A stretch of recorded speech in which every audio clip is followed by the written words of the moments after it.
Are you aware of what's going on though? I know we've talked about the Kurds, particularly the Syrian Kurds, quite a bit here.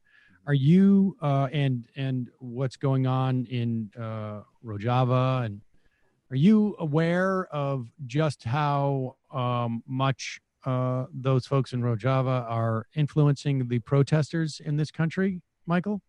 I mean, I've heard a bit. Here, it's very hard to track. Get ready to have your well, maybe for you, maybe not for me. Glenn Beck. Oh, okay, Glenn Beck is going to. Okay, here we go. This is incredible, especially if you've been watching our specials. That reminds me of what was happening in Ukraine and how the United States, by funding a project with George Soros, was teaching these things to the radicals. This is well coordinated and taught. And again, last week's special on TV showed you this new group out of Syria that has been training revolutionaries here in America to help topple America. It's actually the Kurds of Syria, not to be confused with the northern Iraqi Kurds. Those are good guys. These are Marxist revolutionaries, and they intend on toppling America, and they are training people here. And I believe, and I have no evidence of this except in foreign countries, right, that the allies of Soros, perhaps Soros funded himself, are training these people as well. He said that he felt that the government had really abandoned him. Now, I want you to listen. First of all, when he said, I heard him scream, kill yourself, he said, it was like the devil. Evil is on a rampage. Evil believes it can win. You know, I didn't get the last part. 2010 called and said, hey, Glenn, how did you get so far ahead of me?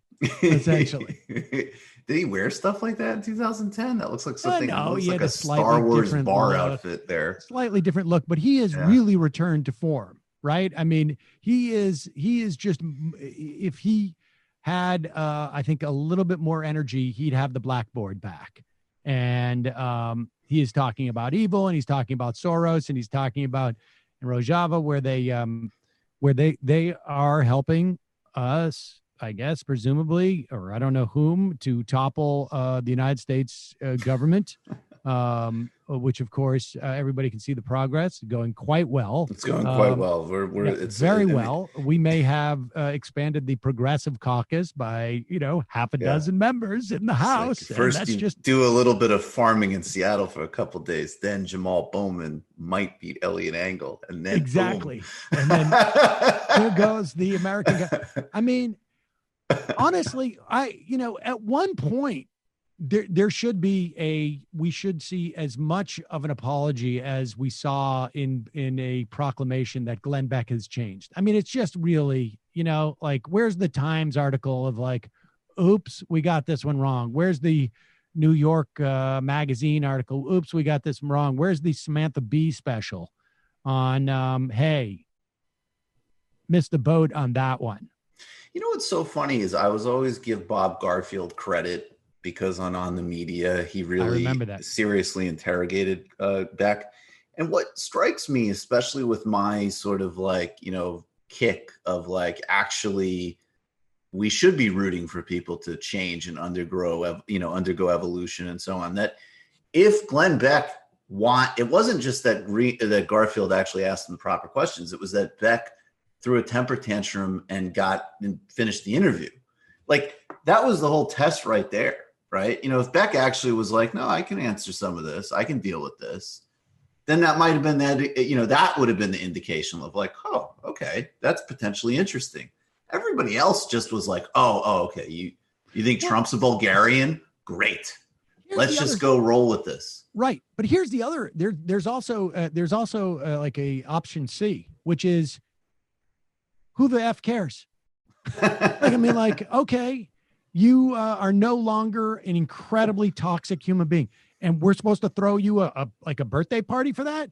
I think they were. I think the strategy was, wasn't the whole obsession though? Was like, well, I think the thinking was that he was going to be like the down market never Trumper, basically. Oh my God. I mean, look, I think it's nonsense. I never, he wasn't. But that's the thing that they don't understand. There's no such thing. Right.